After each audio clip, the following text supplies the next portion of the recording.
జీవితంలో ఒక్కసారైనా చేయాల్సిన యాత్ర చార్ధామ్ లత గారి ఆధ్వర్యంలో సంప్రదించండి. నమస్తే, జయప్రద గారు మనతో పాటు ఉన్నారు, మాట్లాడదాం. జయప్రద గారు నమస్కారం అండి. నమస్తే అమ్మా, శ్రీమాత్రి నమః. నమస్తే, వెల్కమ్ టు సుమన్ టీవీ. నేను పద్మిని. ప్రస్తుతం మనతో పాటు ప్రముఖ ఆధ్యాత్మికవేత్త, ఆస్ట్రోన్యూమరాలజిస్ట్, ఎనర్జీ వాస్తు స్పెషలిస్ట్, శ్రీ విద్య ఉపాసకురాలు శ్రీమతి జయప్రద గారు మనతో పాటు ఉన్నారు, మాట్లాడదాం. జయప్రద గారు నమస్కారం అండి. నమస్తే అమ్మా, శ్రీమాత్రి నమః. ఎలా ఉన్నారు? చాలా బాగున్నానన్నా. ఎంత నల్ల పూసో ఎంత ఇదైపోయారో చెప్పలేను. 2 నెలలకోసారి కూడా కనిపించట్లేదు. ఎలా ఉన్నారు? చాలా బాగున్నాను. Good to see you again. Thank you so very much for your time. నేను కూడా చాలా మిస్ అయిపోయింది నిన్ను. ఎందుకంటే చాలా విషయాలు మాట్లాడుకుంటాం ఇద్దరు. చాలా విషయాలు, కొత్త విషయాలు మనం ప్రేక్షకులకు అందిస్తూ ఉంటాం. డెఫినెట్లీ. అందులో ఆస్ట్రాలజీ మీద ఎక్కువ నమ్మకం ఉన్న వాళ్ళకి అదొక ఊపిరిగా పనిచేస్తుంది వీళ్ళకి. డెఫినెట్ గా. అండ్ మీరు చెప్పేవైతే ఎంత అక్యురేట్ గా, వండర్ గా అనిపిస్తుంది నాకైతే. అమ్మవారి అనుగ్రహం. ఖచ్చితంగా అమ్మవారు శ్రీ విద్య ఉపాసనలో ఉండటం చేత అమ్మవారు చక్కగా పలికిస్తున్నారని చెప్పడంలో ఎటువంటి అతిశయోక్తి లేదు. ఎందుకంటే నక్షత్రాల గురించి చెప్పినప్పుడు 100% అక్యురేట్ గా చెప్తున్నారని నేను చెప్పడం కాదు. నేనెవరిని సర్టిఫికేట్ ఇవ్వడానికి? వినేవాళ్ళు ఇస్తారు, వాళ్ళు కదా జడ్జెస్. వాళ్ళు చెప్పేది లేకపోతే వాళ్ళు రిసీవ్ చేసుకునే మోడ్ అమేజింగ్ గా ఉంటుంది. అందుకే మిమ్మల్ని అడుగుతూ ఉంటాను. మీరేమో సీతకన్ను వేస్తున్నారు. లేదు, నవరాత్రులు, వసంత నవరాత్రులు జరుగుతూ ఉన్నాయి. తర్వాత ఒక్కొక్కసారి నాకు అనిపిస్తుంది, ఏదైనా క్షేత్రానికి వెళ్ళిపోయి కాసేపు అన్ని మర్చిపోయి అలా జపం చేసుకుంటున్నారు. అలాగే ఉన్నారు కూడా, అలా వెళ్ళిపోతున్నారు. కాంచీపురంలో కొంచెం అమ్మవారి, కామాక్షి అమ్మవారి అనుగ్రహం కొంచెం నా మీద కలిగింది. అందుకే చక్కగా వెళ్ళి జపం చేసుకోవడానికి అవకాశం వచ్చింది. బ్యూటిఫుల్. కాంచీ అమ్మవారి గురించి, కాంచీపురం గురించి ఒకసారి మనం ఒక వీడియోలో మాట్లాడుకుందాము. ఎందుకంటే ఇవాళ రేపు విశేషంగా వినిపిస్తుంది. ఇంకో వీడియోలో ఏంటి, ఈ వీడియోలోనే చెప్పేస్తారా అమ్మవారి గురించి? తప్పకుండా. అమ్మవారు పలికిస్తుందని నేను అడగాలనుకున్నది ఒకటి, కానీ ఇప్పుడు అడుగుతున్నది ఏమిటి అంటే స్పాంటేనియస్ గా అడుగుతున్నాను. కంచి వెళ్ళి అమ్మవారికి ప్రదక్షిణలు చేయటం, 9 ప్రదక్షిణలు చేయటం అంటే చాలా ప్రాంగణం చాలా పెద్దగా ఉంటుంది. ప్రదక్షిణ చేసేసి ధ్వజస్తంభం దగ్గర మళ్ళీ ఒకసారి సాష్టాంగ నమస్కారం చేసి ఇట్లా చేసుకుంటే ఎటువంటి కోరికైనా నెరవేరుతుంది. అలాగే 9 రకాల పువ్వులు, 9 రకాల పళ్ళు, అమ్మవారికి చీర, పసుపు కుంకుమలు ఇవన్నీ సమర్పిస్తున్నారు. ఇప్పుడు బాగా ప్రాచుర్యంలోకి వచ్చింది. మీరు వింటున్నారా? దీని గురించి ఏమైనా చెప్తారా? ఖచ్చితంగా ఉన్నావు. అంటే కోరికలు తీరిన వాళ్ళు ఉన్నారు, అలా చేసిన వాళ్ళు, కోరికలు తీరిన వాళ్ళు ఉన్నారు. ఎలా చేయాలో సార్ చెప్పండి. తప్పకుండా. అంటే కంచి కామాక్షి వారికి మనం ఏదైతే కోరిక అనుకుంటామో ఆ కోరిక ఇంట్లో ప్రాధాన్యంగా ముడుపు కట్టేస్తారు. ముడుపు ఎలా కట్టాలి? మనం మామూలుగా ఒక వస్త్రం తీసుకొని, మంచి వస్త్రం, బ్లౌజ్ పీస్ గానీ లేదా చీర గానీ తీసుకొని ఎంతో కొంత ముడుపు మనకి ఎంత తోస్తే అంత సాంప్రదాయంగా అనుకున్నది. 11 రూపాయల నుంచి మన పెద్దవాళ్ళు చెప్తుంటారు, ఓ పసుపు క్లాత్ లో 11 రూపాయలు దర్శనం కట్టండి అనేసి. అలా ఒక ముడుపు కట్టేయడం. కట్టి ఇంట్లో అమ్మవారికి పూజ చేసుకొని, కామాక్షి అమ్మవారికి నీ దర్శన భాగ్యాన్ని మాకు ప్రసాదించమ్మా అని చెప్పి అనగాలి. ఎందుకంటే ఇవాళ రోజున ఆ గుళ్ళో ప్రాంగణంలో వెళ్ళగానే ఒక క్షణం కూడా ఉండకుండా పంపించేస్తున్నారు. తిరుమలలో ఎలా అయితే పంపించేస్తున్నారో అలా ఇక్కడ కామాక్షి అమ్మవారి దగ్గర కొన ఒక క్షణకాలం కూడా దర్శనం లేకుండా ఇదివరకు అలా ఉండేది కాదు. చక్కగా అమ్మవారిని ప్రశాంతంగా చూసుకోవడానికి అవకాశం ఉండేది. ప్రశాంతంగా ఆవిడ కోరుకోవడానికి, కాస్త జపం చేసుకోవడానికి అక్కడ కూర్చొనించే వాళ్ళు అన్ని ఉండేవి. ఇవాళ అలా లేదు పరిస్థితి. ఎలా ఉందంటే బయట ప్రాంగణంలో కూడా ప్రాంగణంలో కూర్చోవచ్చు, కాకపోతే అమ్మవారి దగ్గర కూర్చుంటాం అంటే అమ్మ దగ్గర కూర్చొని మనం చెప్పే మాటలు ఇప్పుడు ఉంటాయి. మన అమ్మతో మనం మాట్లాడుకుంటే అమ్మ ఒళ్ళో పడుకుండి మాట్లాడతాం. అలాగా అమ్మవారి దగ్గర ఎదురుకుండా కూర్చుంటే ఏదో మనకి తెలియని ఒక పాజిటివ్ ఎనర్జీ ఖచ్చితంగా వస్తుంది. తర్వాత అక్కడ తన్మయంతో ఆవిడ చూస్తూ ఉండిపోతున్నాం. ఆవిడ చూడగానే మనలో ఉండే ఏదైతే దుర్గుణాలు ఉన్నాయో అన్ని తొలగిపోతున్నాయి. అది మనం అడగట్లేదు. ఆవిడ చూస్తూ ఉంటే ఆ శక్తి మనలో ఉన్న దుర్గుణాలు ఏమైనా ఉన్నా సరే తీసేస్తుంది. మనకు కావాల్సింది ఆవిడకి అర్థమైపోతుంది, ఆవిడ ఇచ్చేస్తుంది. అంత ప్రాముఖ్యత ఉన్న అమ్మవారు ఆవిడ. అయితే ఇప్పుడున్న కాలంలో ఎలా అయిపోయిందంటే ఒక్క క్షణం కూడా ఉండకుండా లాగేస్తున్నారు, తోసేస్తున్నారు జనాలు. అందుకని కామాక్షి అమ్మవారి దగ్గర మనం కోరుకుంటే ఖచ్చితంగా ఆవిడ అనుగ్రహాన్ని కలిగిస్తుంది. ఆ క్షణాన్ని మనం తోయకుండా ఆపుతుంది ఆవిడ. ఇది నేను ప్రత్యక్షంగా చూశాను. ఎందుకంటే అమ్మవారి దర్శనం చేసుకుని అందరు తలో మాట చెప్పారు వెళ్ళినప్పుడు, అమ్మ మీరు నేను జపం చేసుకుందాం అనుకున్నాను గుడిలో, కాసేపు ఉండండి అంటే, అమ్మ అసలు ఎక్కడండి కూర్చొని అక్కడ వాళ్ళు ఉన్నారు, పైగా వాళ్ళకి మన భాష కదా, తమిళ భాష కదా, సో తమిళ్లో వాళ్ళు తోసేస్తూనే ఉంటారు, నెట్టేస్తూనే ఉంటారు, మనం చెప్పేది ఏదో అర్థం చేసుకోరు వాళ్ళు అని చెప్తాను. నేను అమ్మవారి దండం పెట్టుకొని, అమ్మ నీ అనుగ్రహం నాకు పూర్తిగా అనుకూలంగా ఉన్నట్టయితే నేను ఖచ్చితంగా ఈ దర్శనం భాగ్యాన్ని బాగా ప్రదర్శించగలను. అంటే ప్రదక్షిణ చేయాలి ప్లస్ ఆవిడ దగ్గర కూర్చోవాలి అనుకున్నాను నేను.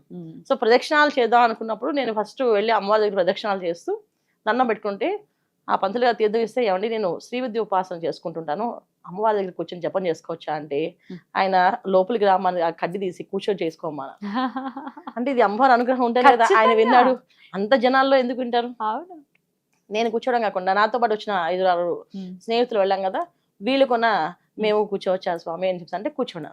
ఇప్పుడు నాకంటే ఉపాసన జపం ఉందని అనుకున్నారు, Correct. మరి వాళ్ళకి మీతో వచ్చారు కదా సత్సంగత్వం, అందుకే ఖచ్చితంగా. చేయాలంటారు. ఖచ్చితంగా వాళ్ళకి అనుగ్రహం అమ్మవారు ఉంది అంటే ఖచ్చితంగా. నాతో వచ్చిన దానికి అనకుండా అమ్మవారి అనుగ్రహం వాళ్ళకు కూడా కలిగింది కనుక మేము కలిసి ఒకేసారి వెళ్ళి ఆయన అడగడము, ఆయన మాకు కూర్చోమని చెప్పడం జరిగింది. చక్కగా అమ్మవారి దగ్గర కూర్చొని 1 గంట సేపు ఎవ్వరు కదపకుండా అమ్మవారి దగ్గర కూర్చొని జపం చేసాం. నేనేమో జపం చేసా, వాళ్ళు లలిత సహస్రనామం పారాయణ చేశారు నా స్నేహితులు. అందరం కలిసి చక్కగా అమ్మవారి అనుగ్రహం ఉంది కనుక చేసాం. అయితే ఈ ప్రదక్షిణాలు 3 పోయినది ఏంటంటే ఎవరు మేరకు వాళ్ళు పుష్పాలు, కలువ పూలు అయితే జాజి పూలు అంటే సువాసన కలిగే పువ్వులు, తర్వాత చాలా వరకు చాలా మంది ఏంటి సంపెంగ పూలు పట్టుకున్నారు. చాలా విశిష్టంగా పనిచేస్తుంది, అమ్మవారికి చాలా ఇష్టం. ఒక 9 పూలు 9 పూలు గజస్తంభం నుంచి ప్రదక్షిణ చేసుకుంటూ వెళ్ళాలి.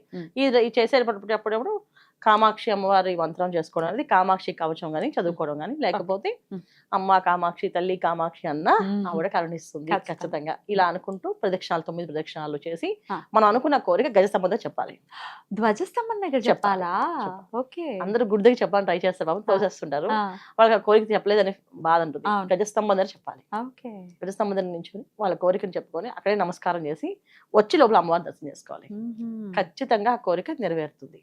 అమేజింగ్ గా చాలా మందికి. అంటే ఇప్పుడు నాతో వచ్చిన లాస్ట్ టైం డిసెంబర్ లో వెళ్ళినప్పుడు ఒక అమ్మాయి మాతో పాటు వచ్చిన ఒక అమ్మాయి చిన్నపిల్ల, అంటే కొత్తగా వివాహం అయింది. ఆ అమ్మాయి కొంచెం ప్రదక్షిణాలు చేసి దండం పెట్టుకుంది. ఆ అమ్మాయి ఏదో ఒక సమస్య ఉంది, అప్పులు బాధ వాళ్ళ ఆయనకి విపరీతంగా, ఎవరికో నమ్మి షూటీ పెట్టారంట. దానివల్ల వాళ్ళు వచ్చి ఈ షూటీ పెట్టిన ఆయన పారిపోయాడు. పాప ఈయనేమో ఇబ్బంది పడుతున్నాడు. అంటే ఈయన షూటీ పెట్టారు వాళ్ళకి, సో ఆయన వెళ్ళిపోయాడు, ఈయన పారిపోయాడు. ఈయన బాధపడుతున్నారు, అది దొరకాలి, లేకపోతే మా పరిస్థితి మేము కట్టాల్సి వస్తుంది, మేము కట్టలేము, చాలా డబ్బు అని చెప్పేసి. ఈమె కామాక్షి అమ్మవారి ప్రదర్శనలు చేసుకుని ఇంటికి వెళ్ళినప్పటికీ ఒక దగ్గర దొరికాడు వాడు. పట్టుకుని ఆయన అప్పచెప్పేసి వీళ్ళు ఆ షూటీ బాధ నుంచి బయటపడ్డారు. సో ఆవిడ చెప్పింది మాట, నాకు తీరిందండి అని చెప్పేసి. ఇప్పుడు వాళ్ళ అబ్బాయి వేద విద్య బాగుండాలని చెప్పి ఒక ఆవిడ ప్రదక్షిణాలు చేస్తుంటే సాక్షాత్తు అమ్మవారి అనుగ్రహం ఎలా ఉందంటే ఎక్కడ పాఠశాలలో వేయాలని అబ్బాయిని పట్టుకుని వెళ్తూ ఉంటే స్వామివారే పిలిచి ఆ అబ్బాయి ఒడిగైన కొత్త పిల్లవాళ్ళ కొత్త పెళ్లి కొడుకులా కనిపిస్తున్నాడు, ఇలా తీసుకురని చెప్పి మా పాఠశాలలో వేయండి. బుల్లి వామన్ నుండి ఆయనే పిలుచుకున్నాడు. ఎంత చిన్న వెళ్ళాడు, ఎంత జనం ఉన్నారు అక్కడ. స్వామివారి దృష్టి ఎలా వెళ్ళిందో, ఎలా తీసుకొచ్చో తెలియదు. వెళ్ళి మా పాఠశాలలో వెళ్తే జస్ట్ అంటే దర్శనానికి వెళ్ళాం అంతే. అలా నించుంటే వీళ్ళు ఆ అబ్బాయిని పిలిచి వాళ్ళు పంపించారంట. సో ఆవిడ నాకు చెప్తుంది, కామాక్షి వారి ప్రదక్షిణాలు చేశాను, మా అబ్బాయిని ఎక్కడ వేయాలి, ఎక్కడ ఉంచాలి, మాకు వేదం చెప్పించాలనుకుంటున్నాను, ఎలా చేయాలని చెప్పి. ఇలా నాకు తెలిసిన వాళ్ళు నెరవేరింది కోరిక అని చెప్పిన వాళ్ళు వీళ్ళు. మీ కోరిక కూడా నెరవేరిందా? నా కోరిక అమ్మవారిని చూడవే. అంతే, అద్భుతం. అది అయితే తీరిపోయింది. ఖచ్చితంగా గంట సేపు హ్యాపీగా కూర్చున్నారు. అమ్మవారు అనుగ్రహం కలిగింది నాకు. ఒక సందేహం, ధ్వజస్తంభం నుంచి ప్రదక్షిణ అన్నారు కదా, మధ్యలో నుంచి కూడా చిన్న రూట్ ఉంటుంది, లేకపోతే కోనేరు ఉంది కదా, అటు నుంచి అలా కూడా మనం ప్రదక్షిణ చేయొచ్చు. ఎలా చేయమంటారు? మధ్యలో నుంచి వెళ్తే బ్యాక్ సైడ్ ఒక విష్ణుమూర్తి విగ్రహమో అమ్మవారి విగ్రహం ఒకటి ఉంటుంది, అటు నుంచి చేసేయచ్చా? చక్కగా చేసుకోవచ్చు. ఎందుకంటే మొత్తం మనం గుడి చుట్టూ ప్రదక్షిణ చేసినట్టు, అంటే గుడిలో ఉన్న మొత్తం అన్ని సమస్త దేవతలకి ప్రదక్షిణ చేసినట్టు వస్తుంది. ఇప్పుడు గజస్తంభం నుంచి మొదలై మొత్తం చుట్టూ తిరిగితే ఒక రౌండ్ మనకు అన్ని దేవతలకి, ఇప్పుడు అమ్మవారికే కాకుండా అందరికి చేసినట్టు. అంటే ఆ కోనేరు దాటి నుంచి అలా రావాలి. అది చేయలేని వాళ్ళు, కాళ్ళ నొప్పులు ఉన్న వాళ్ళు, కొంచెం మానసికంగా వాళ్ళు అంత స్ట్రాంగ్ గా లేని వాళ్ళు పాపం మధ్యలో నుంచి చేసుకోవచ్చు.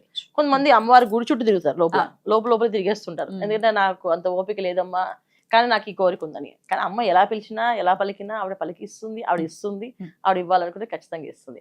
అయితే దీంట్లో మనకి ఏంటంటే అమ్మవారి తాంబూలం ఉంటుంది.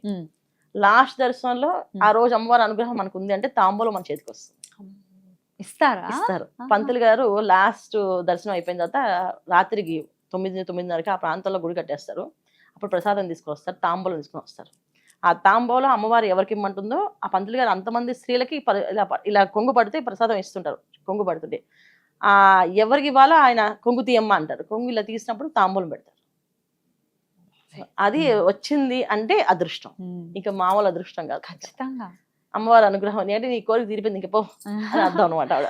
తీర్చేస్తా లేళ్ళు అని చెప్పేసి అని అది తాంబూలం ఎవరో అలా వెళ్ళేవాళ్ళు ఖచ్చితంగా. ఖచ్చితంగా. అంటే నాకు మొదటిసారి తాంబూలం అలా ఇచ్చినప్పుడు నేను పక్కన నీకు ఆవిడ వచ్చిందా? చెప్పింది. నాకు తెలియదు తాంబూలం ఆవిడ ఆయన ప్రసాదం తీసుకుని వెళ్తుంటే ఇటు రామ్ మనకి కేకలేసి పిలుస్తుంటే వాళ్ళ భాష మనకు అర్థం కాదు కదా.